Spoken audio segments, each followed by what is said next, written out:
So welcome again everyone. आज के इस जानते हो शॉर्ट में हम रिवाइज करने वाले हैं विलियन, जो कि 12th फिजिकल केमिस्ट्री का एक फर्स्ट एंड शानदार चैप्टर है। थ्योरेटिकल चैप्टर है, जैसा कि आप जानते ही हो। तो इसके लिए एनसीईआरटी के जो इम्पोर्टेंट पॉइंट्स हैं वो ज़्यादा इम्पोर्टेंट हो जाते हैं, क्योंकि एग्जामिनेशन में अक्सर एनसीईआरटी के थ्योरेटिकल पॉइंट्स भी पूछ लिए जाते हैं। तो आज हम कवर करने वाले हैं विलियन या अर्थात सॉल्यूशन। इस कंप्लीट चैप्टर को मिनिमाइज टाइम में हम एनसीईआरटी के डेप्थ लाइंस को कवर करेंगे। तो लेट्स रेडी फॉर रिवीजन। और इससे पहले मैं आपको बता दूं, मैं सभी चैप्टर्स का एनसीईआरटी इसी प्रकार अपलोड करता रहूँगा और आपका भी रिवीजन होता रहेगा। आपके पास भी अगर एनसीईआरटी है तो आप इसी प्रकार रिवाइज करते चलिए। Okay, so let's start. तो हमारा चैप्टर है विलियन। तो आइए हम इसमें डेप्थ लाइन से हम स्टार्ट करते हैं रिवाइज करना। तो सबसे पहला जो लाइन हमें मिलता है ये काफ़ी इंपॉर्टेंट है कि जल में उपस्थित फ्लोराइड आयनों की 1.0 ppm मात्रा दंत क्षरण को रोकती है, किंतु 1.5 ppm मात्रा दांतों के पीलापन होने का कारण होती है। इम्पॉर्टेंट इसमें यह है कि अगर जल में उपस्थित फ्लोराइड आयन 1 ppm है तब तो ये फायदेमंद है, लेकिन अगर 1.5 ppm है तो ये दांतों के पीलेपन का कारण बन जाएगा।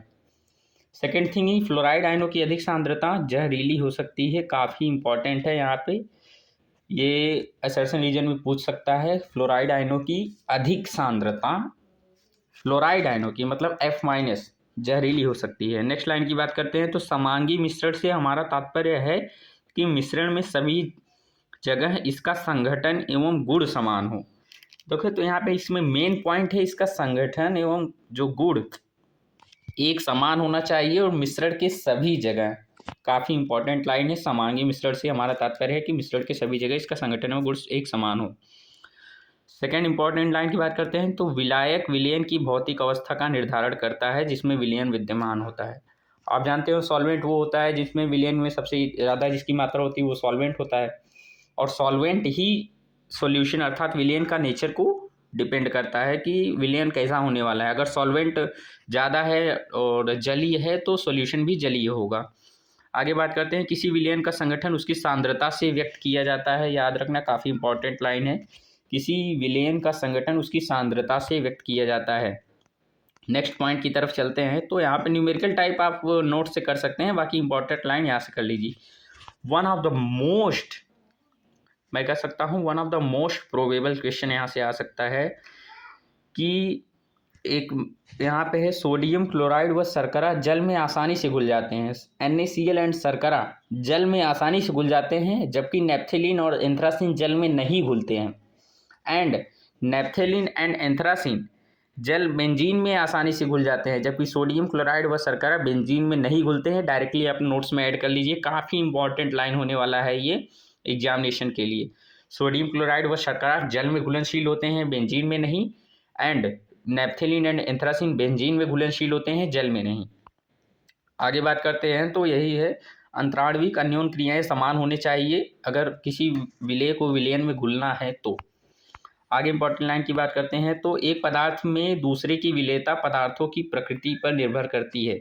मतलब कोई सॉल्यूट विलेय किसी विलयन में वो विलेय देखिए, कोई विलेय किसी सॉल्यूशन में विलेय होगा, ये उसके नेचर पर निर्भर करता है। सेकेंड थिंग की बात करते हैं तो यहाँ पे ठोस एवं द्रव अत्यधिक असंपीड्य होते हैं। याद रखना, काफ़ी इंपॉर्टेंट लाइन है। और दाब से सामान्यतः अप्रभावित होते हैं।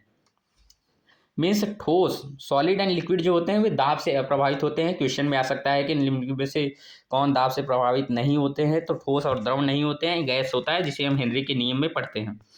और याद रखना है HCl गैस और जल में अत्यधिक घुलनशील होता है। दाब बढ़ने से गैसों की विलेयता बढ़ जाती है बाय द हेनरी के लॉ।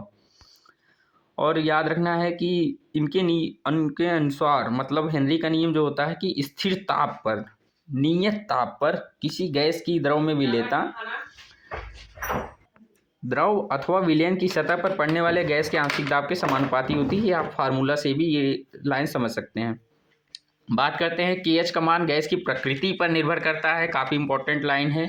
KH अर्थात जो हेनरी नियतांक है, इसका मान गैस की प्रकृति पर निर्भर करता है। एंड काफ़ी important, one of the best line मिल गया है यहाँ पे, नाइट्रोजन एवं ऑक्सीजन दोनों के लिए ताप बढ़ाने पर KH बढ़ता है, अर्थात जिसका अर्थ है ताप बढ़ने पर इन गैसों की विलेयता घटती है। स्पेशली यहाँ पे दो गैसों को यहाँ पे इसने एक्सपोजर किया है, नाइट्रोजन एवं ऑक्सीजन को। इनके लिए ताप बढ़ाने पर KH बढ़ता है और विलेयता घटती है। और याद रखना है, हेनरी के नियम के उद्योगों में अनेक अनुप्रयोग है, इनमें कुछ जैविक घटनाओं के कार्यक्रम को समझाता है।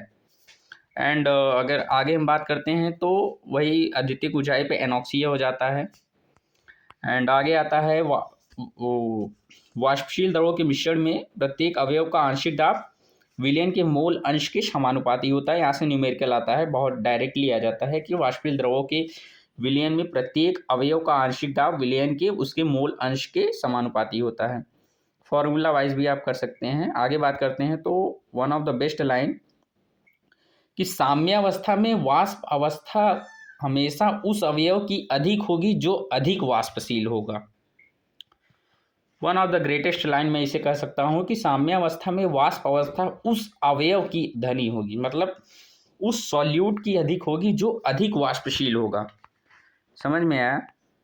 और विलायक के वाष्पदाब में कमी विलयन में उपस्थित अवाष्पशील विलेय की मात्रा पर निर्भर करती है। आप कई बार इसे टेस्ट में और DPP इसमें क्वेश्चन देखे होंगे और आप यहाँ पे कंफ्यूज हो रहे होंगे कि ये काफ़ी इंपॉर्टेंट है कि विलायक के वाष्पदाब में कमी विलयन में उपस्थित अवाष्पशील विलेय की मात्रा पर निर्भर करती है, न कि उसकी प्रकृति पर। यहाँ पे एग्जाम्पल भी दिया है, आप पढ़ सकते हैं।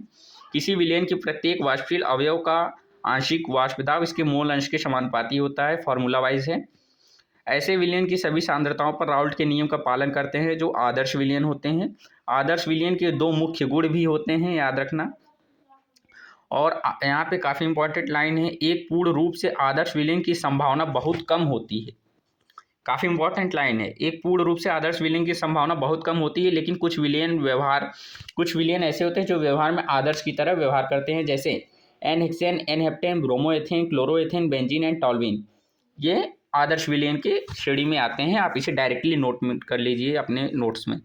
आगे बात करते हैं तो अनादर्श विलयन में बात करते हैं, वही है। इस विलयन में वाष्पदाब राउल्ट के नियम का पालन नहीं करता है और धनात्मक और ऋणात्मक विचलन प्रदर्शित करता है, उसमें कुछ खास है नहीं। अब आगे बात करते हैं तो याद रखना, स्थिर क्वाथी मिश्रण जो होता है, एजियोट्रॉपिक मिश्रण जो होता है, उसे हम प्रभाजी आसनों द्वारा पृथक नहीं कर सकते हैं। और बात करें तो विलयन जो एक निश्चित संगठन पर राउल्ट के नियम से अत्यधिक धनात्मक विचलन प्रदर्शित करते हैं, न्यूनतम क्वथनांकीय स्थिर क्वाथी मिश्रण कहलाते हैं। वही जो राउल्ट के नियम से धनात्मक विचलन करेगा वो अधिकतम, जो राउल्ट के नियम से धनात्मक विचलन करेगा वो न्यूनतम वाला होगा, और जो ऋणात्मक करेगा वो अधिकतम वाला होगा। वे विलयन जो राउल्ट के नियम से बहुत अधिक ऋणात्मक विचलन दर्शाते हैं, काफ़ी इंपॉर्टेंट लाइन है, एक विशिष्ट संगठन पर अधिकतम स्थिर क्वाथी मिश्रण बनाते हैं। आगे बात करते हैं, यदि किसी विलायक का विलयन में वाष्पदाब शुद्ध, बहुत बार आप क्वेश्चन देखे होंगे भाई, नो डाउट, मैं जानता हूँ कि ये क्वेश्चन कई बार आपको देखने को मिला होगा। किसी विलायक का विलयन में वाष्पदाब शुद्ध विलायक के वाष्पदाब से कम होता है, याद रखना। किसी विलायक का विलयन में वाष्पदाब शुद्ध विलायक की तुलना में कम होता है। राउल्ट ने सिद्ध ये की है कि वाष्पदाब का अवनमन केवल विलेय की कणों की सांद्रता पर निर्भर करता है, उनकी प्रकृति पर नहीं। यहाँ पे तो भाई स्टार लगाना बहुत आवश्यक है इन माय ओपिनियन। तो आप जैसा कि यहाँ पे देख पा रहे हैं, हम केवल डेप्थ लाइंस को ही कवर कर रहे हैं जो नीट में बहुत मोस्ट प्रेडिक्टेबल हैं। तो आइए हम देख लेते हैं फिर आगे। जेईई मेंस के लिए भी ये इम्पॉर्टेंट है। आगे बात करते हैं हम तो समानुपाती स्थिरांक जो KF होता है, हम जानते हैं विलायक की प्रकृति पर निर्भर करता है, जिसे हिमांक अवनमन स्थिरांक कहते हैं। ये विलायक की प्रकृति पर निर्भर करता है। सॉरी फॉर इसके लिए 1 मिनट। ओके। हाँ, तो हम आगे वापस आते हैं कि हिमांक अवनमन स्थिरांक जो होता है वो विलायक की प्रकृति पर निर्भर करता है, याद रखना, उसकी नेचर पर निर्भर करता है। आगे हम बात कर लेते हैं तो इम्पॉर्टेंट लाइंस में अगर हम आगे आते हैं तो ये परासरण दाब में आ जाते हैं। विलायक के अणु हमेशा विलयन की निम्न सांद्रता से उच्च सांद्रता की ओर प्रवाह करते हैं। परासरण दाब विलयन की सांद्रता पर निर्भर होना पाया गया। अब यहाँ पे आप कंफ्यूज कहाँ होते हैं वाष्प दाब और सांद्रता में? देखिए, पहले मैं सांद्रता की बात करता हूँ। परासरण में विलायक के अणु हमेशा निम्न सांद्रता से उच्च सांद्रता की ओर जाते हैं। अब वाष्प दाब के टर्म में बात करता हूँ तो उच्च वाष्प दाब से निम्न वाष्प दाब की ओर जाते हैं। ये आप अपने नोट्स में ऐड कर सकते हो, काफ़ी प्यारी और इम्पॉर्टेंट लाइन है एनसीईआरटी की, कि विलायक के अणु हमेशा विलयन की निम्न सांद्रता से उच्च सांद्रता की ओर जाते हैं कंसंट्रेशन के टर्म में। एंड वेपर प्रेशर यानी वाष्प दाब के टर्म में बात करते हैं तो ये निम्न वाष्प उच्च वाष्प दाब से निम्न वाष्प दाब की ओर गति करता है। आगे बात करते हैं तो पराशर दाब कमरे के ताप पर होता है या मोलरता के स्थान पर विलयन की मोलरता में उपयोग की जाती है। यहाँ पे याद रखना काफ़ी इंपॉर्टेंट बात है। यहाँ पे ये जैव अणुओं के लिए उपयोगी होता है। और इम्पॉर्टेंट लाइन की बात करते हैं तो विलयन पर पराशर दाब से अधिक दाब लगाया जाए तो पराशर दाब की दिशा परिवर्तित हो जाती है, वही प्रतिलोम पराशरण है। काफ़ी इंपॉर्टेंट है। प्रतिलोम पराशरण का उपयोग समुद्री जल के विलवणीकरण में किया जाता है या डिसॉल्टाइजेशन में किया जाता है। आगे बात करते हैं तो प्रतिलोम पराशरण के लिए आवश्यक दाब बहुत अधिक होना चाहिए। भाई ये लाइन तो हाईलाइट होनी चाहिए कि प्रतिलोम पराशरण के लिए आवश्यक दाब बहुत अधिक होता है। आगे अगर हम चलते हैं तो यहाँ पे कुछ खास है नहीं, समरी में 2-3 पॉइंट्स हैं। जैसे एक वांटा गुणांक होता है, इसके 2 फार्मूलास होते हैं। पहला तो एक होता है कि सामान्य कॉलिगेटिव प्रॉपर्टी अपान सैद्धांतिक कॉलिगेटिव प्रॉपर्टी, मतलब प्रेक्षित वाष्प दाब अपान सामान्य वाष्प दाब। तो दूसरा है यहाँ पे कि मोलर द्रव्यमान के टर्म में बात करते हैं तो इसमें हम कह सकते हैं कि सामान्य या सैद्धांतिक मोलर द्रव्यमान अपान प्रायोगिक मोलर द्रव्यमान वांटा गुणांक का एक फार्मूला होता है। और सेकेंड फार्मूला जो हमें क्लास में बताया ही गया था, एटलीस्ट सेकेंड फार्मूला ये था कि प्रेक्षित अणुसंख्य गुणधर्म अपान सामान्य अणुसंख्य गुणधर्म।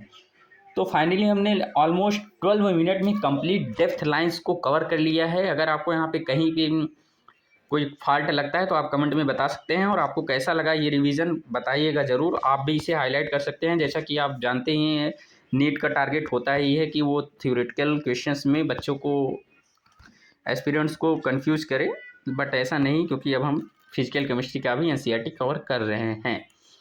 तो कमेंट कीजिएगा अगर नेक्स्ट चैप्टर आपको कौन सा चाहिए फिजिक्स केमिस्ट्री एंड बायो में, तो मैं उस पर भी काम करता हूँ। एंड कैसा लगा ज़रूर बताइएगा। काफ़ी इंपॉर्टेंट चैप्टर है, थ्योरेटिकल है और डेप्थ लाइंस इसके काफ़ी इंपॉर्टेंट हैं, तो आप इसको ज़रूर नोट कीजिएगा। So thank you everyone. तो आज का सेशन यहीं पे समाप्त होता है। हमारा और आपका दोनों लोग का रिवीजन हो चुका है।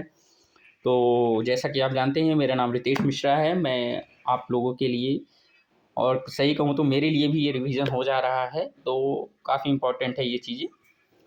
तो थैंक यू, बाय एवरीवन।